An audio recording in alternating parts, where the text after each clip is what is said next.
सहनाववतु सहनौ भुनक्तु सह वीर्यं करवावहै तेजस्विनावधीतमस्तु मा विद्विषावहै।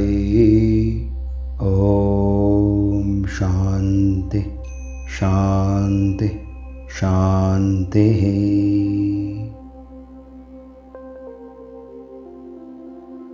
ॐ महागणपतये नमः। नमः शिवाय शिवाय नमो नमः शिवाय च शिवाय नमो नमः शिवाय च शिवाय च शिवाय शिवाय च ॐ नमः शिवाय।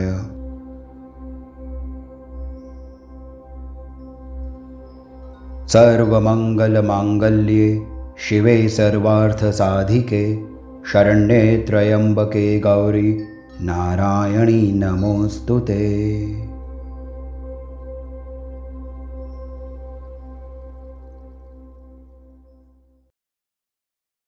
अथ चतुर्थः अध्यायः।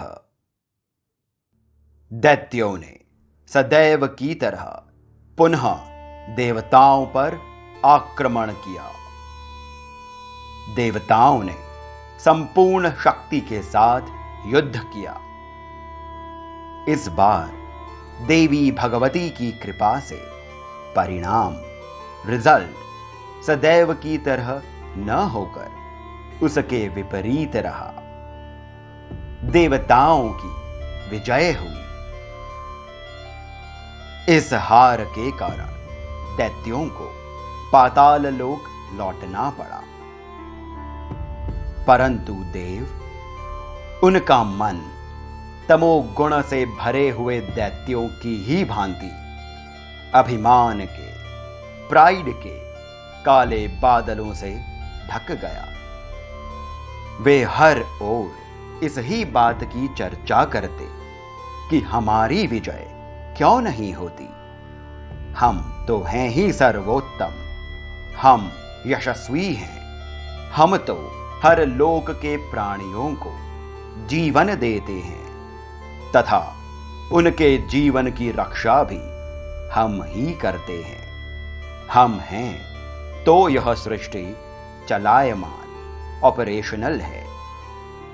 यह सब कुछ समय तक ऐसा ही चलता रहा। फिर एक दिन देवताओं के नगर के बाहर एक यक्ष, जो देवताओं की ही एक योनि, एक प्रकार होती है, उसी यक्ष योनि का एक यक्ष देवताओं के द्वार पर आ खड़ा हुआ। उसके हाथ पैर उसके शरीर से निकल रहे तेज के कारण दिखाई नहीं दे रहे थे। सूर्य का प्रकाश भी उसके तेज के आगे एक दीपक की तरह था। उसके शरीर से विद्युत की, लाइटनिंग की, इलेक्ट्रिसिटी की तरंगें निकल रही थीं, वेव्स निकल रही थीं। परंतु उसकी आभा, ऑरा चंद्रमा की तरह शीतल था। सभी देवता विस्मित, चकित रह गए। वे आपस में ही विचार विमर्श करने लगे। ये क्या है? इतना तेज यह हमारे नगर के बाहर क्या कर रहा है? कहीं ये दैत्यों या दानवों की कोई माया तो नहीं? हम सर्वोत्तम, सर्वशक्तिमान देवताओं को कौन भयभीत करना चाहता है?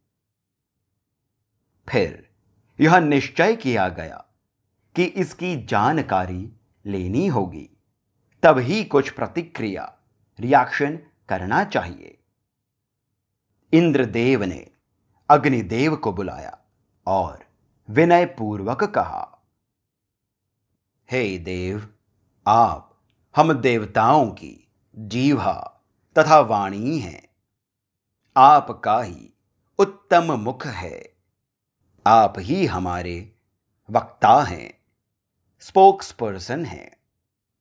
आप ही तो जीवों के द्वारा यज्ञ में समर्पित मंत्र तथा भोग को स्वाहा देवी की शक्ति से हम तक पहुंचाते हैं।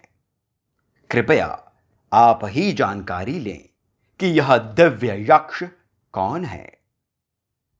अपने प्रति कहे गए सुवचनों को, प्लीजिंग वर्ड्स को सुन अग्नि देवता शीघ्रता से उस तेजोमय यक्ष के समीप पहुंचे।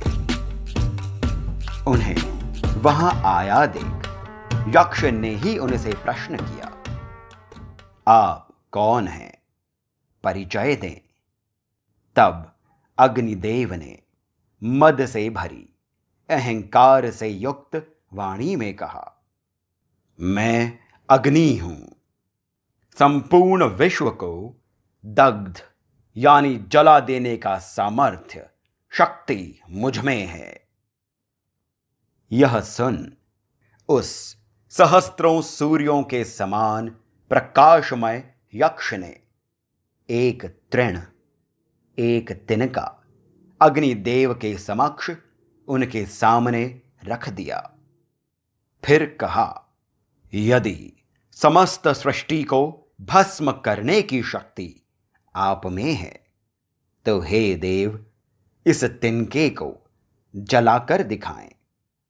अग्निदेव ने मुस्कुराते हुए प्रयास किया, ट्राई किया, किंतु वह तृण, घास का तिनका वैसा का वैसा ही रहा। वे चकित हो उठे। उन्होंने पुनः प्रयास किया। इस बार अग्निदेव ने अपनी संपूर्ण शक्ति का प्रयोग किया, किंतु वह तिनका रहा ज्यों का त्यों। लज्जित हो, एम्बैरेस्ड हो, वे इंद्रदेव के पास लौट गए और सारा वृतांत, सारी घटना कह सुनाई। अग्निदेव का अभिमान तो चूर हो चुका था, किंतु इंद्र, देवताओं के राजा, अब भी अहंकार में थे। उन्होंने इस बार वायुदेव को यक्ष की जानकारी लेने भेजा। वायुदेव भी जब यक्ष के समीप पहुंचे तो यक्ष ने उनसे भी पूछा, आप कौन हैं? कृपया अपना परिचय दें। तब वायुदेव ने भी मद भरी वाणी में कहा, मैं पवन देव हूं, मैं वायु हूं। समस्त जीवन का संचालन, उसका फ्लो, ऑपरेशंस मुझसे ही हैं। मैं ही जीवों में प्राण भरता हूं। मेरी गति, स्पीड सर्वाधिक है, सबसे अधिक है। वायुदेव की आत्म प्रशंसा से भरी वाणी सुन उस तेजस्वी यक्ष ने कहा, हे वायु, हे पवन देव, यदि आप में इतनी शक्ति है तो इस तृण को, तिनके को उड़ाकर दिखाएं। वायुदेव ने कई बार अपनी संपूर्ण शक्ति का प्रयोग कर उस तिनके को उड़ाने का प्रयास किया, किंतु वह तिनका, वह घास का तिनका तो हिला तक नहीं। पवन देव लज्जित हो अपने अभिमान का त्याग कर देवपुरी लौट आए। उन्होंने देवराज इंद्र से कहा कि अब तक हम यह समझते थे कि हम सर्वशक्तिमान हैं, परंतु उस दिव्य यक्ष ने हमारे गर्व को चूर चूर कर दिया। हे देवेंद्र, अब आप स्वयं ही प्रयास करें। अपने ही देव भाइयों के समझाने पर भी देवेंद्र ने अपना मद, अपना अहंकार नहीं छोड़ा तथा इस बार वे स्वयं ही उस यक्ष की ओर चल दिए, परंतु देवराज के समीप पहुंचते ही वह अत्यंत तेजस्वी यक्ष अदृश्य इनविजिबल हो गया। देवराज चकित हुए और सोचने लगे कि जिसने अग्निदेव तथा वायुदेव को युद्ध किए बिना ही थकाकर लज्जित कर दिया, वह शक्तिमान केवल मेरे आ जाने से भयभीत होकर नहीं भाग सकता, तो क्या वो मुझे बात करने योग्य भी नहीं मानता? अहंकारी को, प्राउड व्यक्ति को हीन भावना, इंफीरियॉरिटी कॉम्प्लेक्स भी शीघ्र हो जाता है। देवराज भी इसी भावना से ग्रसित हो गए। उन्होंने सोचा, इस तरह लज्जित हो मैं अन्य देवताओं के समक्ष नहीं जा सकता, तो अब किसी निर्जन स्थान पर जा, किसी डिजर्टेड एरिया पर जा परम शक्ति का ध्यान करता हूं। अब उन्हीं की शरण में शांति प्राप्त होगी। तब एक अद्भुत घटना हुई, एक आकाशवाणी हुई। देवेंद्र, आप देवी के माया बीज का जप करें। उस दिव्य वाणी की बात सुन वृत्रासुर के संहारक सहस्त्राक्ष, देवताओं के राजा इंद्र देवी का जप ह्रीम बीजाक्षर के साथ अनेकों वर्षों तक करते रहे। फिर चैत्र मास के शुक्ल पक्ष की नवमी को देवराज इंद्र के समक्ष एक महान तेज प्रकट हुआ। सहस्त्राक्ष इंद्र ने उस प्रकाश के मध्य में एक 4 भुजाधारी अभय तथा वरद मुद्रा धारण करे हुए त्रिनेत्री अद्भुत पुष्पों की माला पहने, कोमल अंगों वाली, अभूतपूर्व सुगंध से सुशोभित, मनोहर मुस्कान से शीतलता प्रदान करती हुई परमा एका आद्या शक्ति के दर्शन करे। लाल चंदन से वर्ण को धारण करने वाली उन करुणा मूर्ति देवी के चारों ओर वेदों की ध्वनि सुनाई दे रही थी। स्वयं जगदम्बे को अपने समक्ष देख इंद्रदेव गदगद हो उठे तथा उनका शरीर प्रफुल्लित, चेयरफुल हो गया। अपने अश्रुओं को बहने देते हुए, अपने आंसुओं को बहने देते हुए उन्होंने देवी से पूछा, हे अंबे, हे माता, वह यक्ष कौन था तथा किस कारण प्रकट हुआ था? तब देवी ने कहा, देवराज, वह यक्ष मेरा ही रूप था, वही माया है, वही ब्रह्म भी है, वही मैं हूं। तुम्हारे कल्याण हेतु अब मैं जो कहती हूं उसे सुनो। ओम मित्येकाक्षरं ब्रह्मा तदेव हुषश्च ह्रीमयम् द्वे बीजे मम मंत्रौस्तौ मुख्यत्वेन सुरोत्तमम्।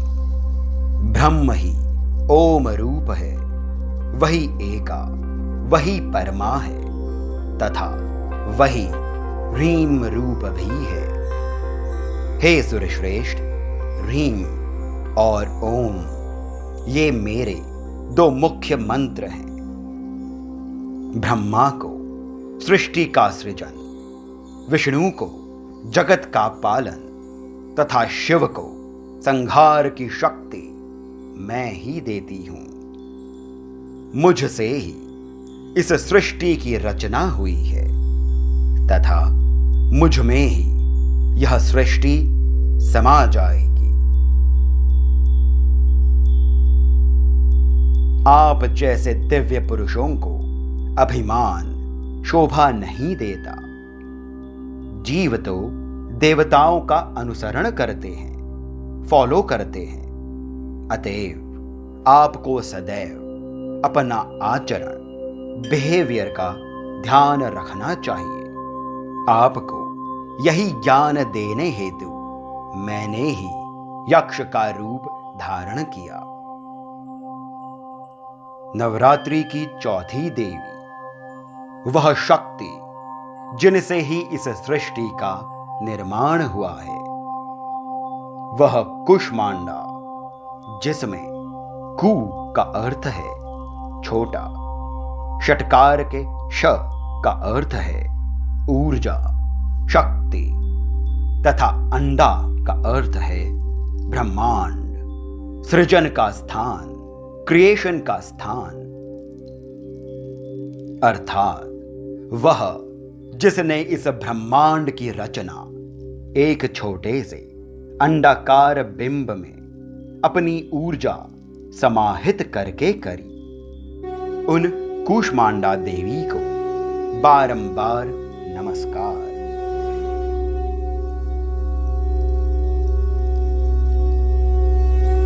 या देवी सर्वभूतेषु चेतनेत्यभिधीयते नमस्तस्यै नमस्तस्यै नमस्तस्यै नमो नमः। जो देवी सब प्राणियों में चेतना के प्राण के रूप में स्थित है, उनको नमस्कार, उनको नमस्कार, उनको बारंबार नमस्कार है।